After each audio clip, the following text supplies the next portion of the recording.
Damn, I hope you guys have your shorts on since yesterday. All right, so real quick, NASDAQ, as you can see here, it almost looks like there was a triple top, like a head and shoulders kind of pattern. So yeah, the reversal definitely kicked in, broke below that 20-day moving average on the 1-year daily chart. It is coming down to fill that gap. You can still see here on the 20-day 1-hour chart that the 20 is above the 50, which is above the 200, which does imply that there is going to be some more downside ahead.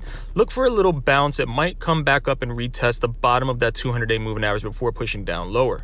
On the SPY, same thing. 1-year chart, you can see triple top here, head and shoulders basically. It did get rejected off of this red line here just underneath 470.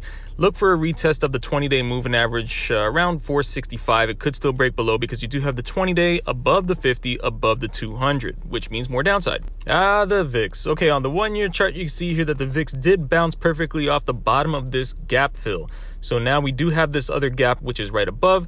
It could retest the top of this line. Let's zoom in. So you can see here on the 20-day 1-hour chart, it did come back to retest the 50-day moving average. You do have the 20 below the 50, below the 200, which means it is going to push up higher. So I do want to see if it's going to retest this red line.